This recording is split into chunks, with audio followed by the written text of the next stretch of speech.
2 ଚାମଚ ଅଦା ରସୁଣ ପେଷ୍ଟରେ ମସଲାଦାର କଦଳୀ ଭଜା ଆପଣ ଭାତ ସାଙ୍ଗରେ ଖାଆନ୍ତୁ ବା ରୁଟି ସାଙ୍ଗରେ ବହୁତ ବଢ଼ିଆ ଲାଗିବ। ଏ ରେସିପିଟି ଆପଣ ଦେଖିକି ଜାଣିପାରୁଥିବେ କେତେ ମସଲାଦାର ହେଇଛି, କିନ୍ତୁ ଏଠି 2 ଚାମଚ ମସଲାରେ এই ରେସିପିଟି ପ୍ରସ୍ତୁତ ହେଇଯାଇଛି। এই ରେସିପିଟିକୁ ଫୁଲ୍ ୱାଚ୍ କରନ୍ତୁ, ଦେଖିବେ ବହୁତ ଭଲ ଲାଗିବ। ନମସ୍କାର, ମମତା କିଚେନ ଓଡ଼ିଆକୁ ଆପଣ ସମସ୍ତଙ୍କୁ ଅନେକ ଅନେକ ସ୍ୱାଗତ। आशा करुछि आजिर ए रेसिपी आपनको भल लागिबो। एबे चलंतु देखि नबा आजिर ए रेसिपी। आजिर ए रेसिपी बनैबा पाई मु एठी किछि कंचा कदली नै जाइछि। मु एठी 4टा कंचा कदली नैछि। एबे दुई पट साइड रु एमती नाइफ सहायरे एमती काटी नेबे। तापर कोन करिवे ना छिलका सहायरे एमती चोप्पा को बाहर करि नेबे। तापरे मझिरु 2 खंड करि नेबे एवं एमती बड़ा बड़ा पीसेस रे काटी नेबे। नाइ तो जदि आपण छोटे पीसेस रखिबा को चाहुथिबे तेबे गोल गोल करिकि काटी परिबे, किंतु एमती टिके बड़ा पीसेस रखिले खाइबा को भल लागि थाए। एबे कोन करबा ना एबे सब कदली को मुहे बरी काटी के रखी नेछि।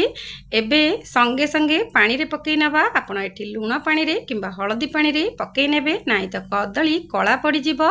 मु एठी लूण पानी रे कदली को पकई नेछि। एबे कोन करबा ना कदली को एही परी लूण पानी रे प्रथमे एमती धोई नबा।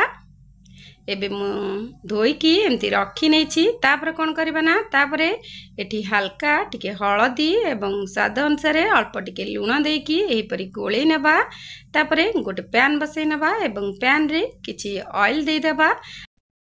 एबे जो लूण हळदी गोळै की रखिथिबे कदली एबे से सब को देकी एही परी भाजी नबा। जेतु तेल हमर गरम हे जायछि, एबे सब को देकी लो टू मीडियम रे गैस फ्लेम को रखिकी एही परी एपट सपट करी भाजी नेबे।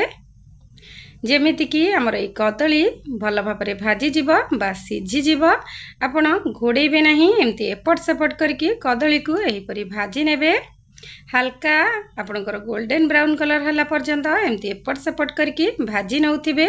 जेते बेले आपणकर भाजी आसीबो सेते बेले कोन करिवे ना ए कदली भजा को गोटे प्लेट को बाहर करि नेबे। एबे जेहेतु गोटे पटा साइड हमर हेई आसलानी, मु आर पटा साइड को उल्टै नेछि। आपण जदि मो चैनल ले नुआ अछंती तेबे लाइक शेयर सब्सक्राइब निश्चिंत करिवे।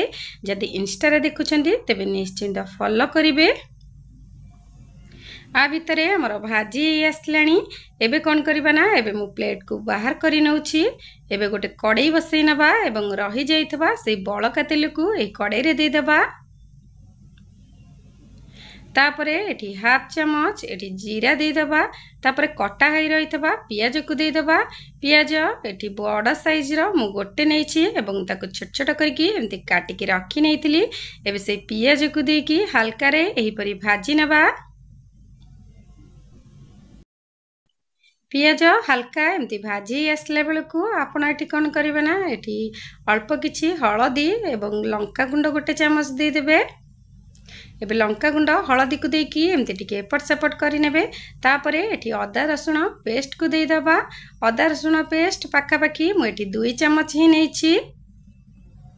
एबे से अदा रसुण पेस्ट को देकी एही पियाज रे भल्ला भाबरे कसी नेबे।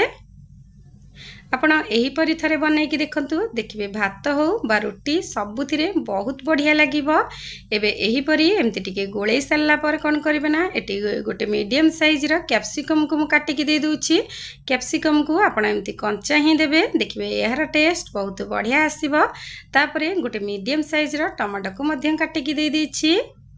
एबे सब को एही परी भाजी नबा। गैस रो फ्लेम को पूरा लो रे रखिथिबे, जेमिति कि मसला हमर ए कैप्सिकम टमाटो भल भाबरे भाजी हे जिवो बा कसी हे जिवो। एबे एठी गुंड मसला दे देबा। हाफ चमच जीरा गुंड, हाफ चमच धनिया गुंड, स्वाद अनुसार एठी लूण दे देबा। आपण आगरु कदली भाजिला बेले लूण देइथिबे। एठी मसला को देखिकी आपणक स्वाद अनुसार आपण एठी लूण दे देबे। लूण देकी एही परी सेमती भल भाबरे पूरा कसी नेबे। एबे मसला पाखा पाखी कसी आसलानी। एबे कोन करिबा ना काजू को मु पेस्ट करके रखी नेइतिली। काजू मु एठी पाखा पाखी 7-8टा काजू को भिजे के रखी नेइतिली। एबे तार गोटे पेस्ट बनै नेछि। आपण काजू एठी निश्चिंत देबे, काजू को स्किप करिवे नाही। काजू दबा द्वारा यार टेस्ट बहुत बढ़िया आसीबो। आपण ए रेसिपीटी को भजा कहि परिबे, तरकारी मध्यम कहि परिबे।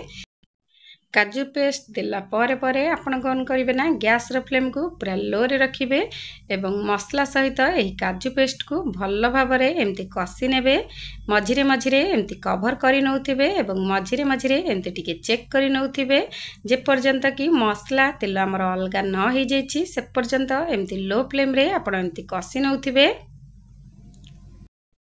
एबे पाखापाखि मसला देखंतु कषि आसलाणी एबे कौन करबा ना एबे जो भाजी की कदली को रखिथिले एबे से भजा कदली को दे दबा एवं मसला रे एही परी कषि नबा तापरे कौन करबा ना तापरे एमती कवर करी करी की एही कदली मसला को सिझिबा को दबा। आपण जेतेबेले आपणक घर को कदली आछि आपण एही परी थरे बनै की देखंतु देखिबे बहुत बढ़िया लागिबो। साधारणतः केते जन को कंचा कदली खाइबा को भल लगी न थाए आपण किंतु थरे एही परि बनै की देखंतु देखिबे समस्ते घरे मागी मागी खाइबे एवं बहुत टेस्टी बनिबो। एबे भजा कदली को एमती दे सारा परे मझिरे मझिरे एमती कवर करि नौथिबा एवं मझिरे मझिरे एमती टिके चेक करि नौथिबा देखंतु केते सुंदर भाबरे हमर भाजी आसलाणी। आपण एठी बिल्कुल पानी देबे नाही सेमती ही कसी नेबे। एबे आ भितर सिझी आसलाणी एवं हमर ए रेसिपीटी पाखापाखि प्रस्तुत हो जाइछि। एबे गैस ऑफ करि नबा। एबे लास्ट रे कोन करबा ना हाफ चम्मच एठी गरम मसला गुंड दे दबा।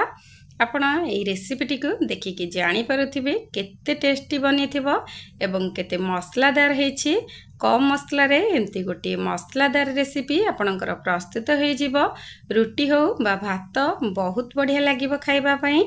तेबे आजिर ही रेसिपी आपन को केमती लगिला आजिर ही कंचा कदली रेसिपी आपणकर प्रस्तुत हो जाइछि। आशा करुछि आजिर ही रेसिपी आपन को भल लागिथिबो। जदि मोर ई रेसिपी आपन को भल लागिछि तेबे ममता किचन ओडिया को लाइक शेयर सब्सक्राइब निश्चिंत करिवे। एबे मु आपन को हाथ रे एमती गोटे आनी की पीस देखै दउछि देखंतु केते एठी स्वादिष्ट बनै थबो। आपण देखिकी जानी पारुथिबे केते स्वादिष्ट होइछि रेसिपीटी। तेबे आज पई एतिकी मो आ गोटी रेसिपी नै कि आपण मानक पाखक आसीबी से पर्यंत रहिली नमस्कार।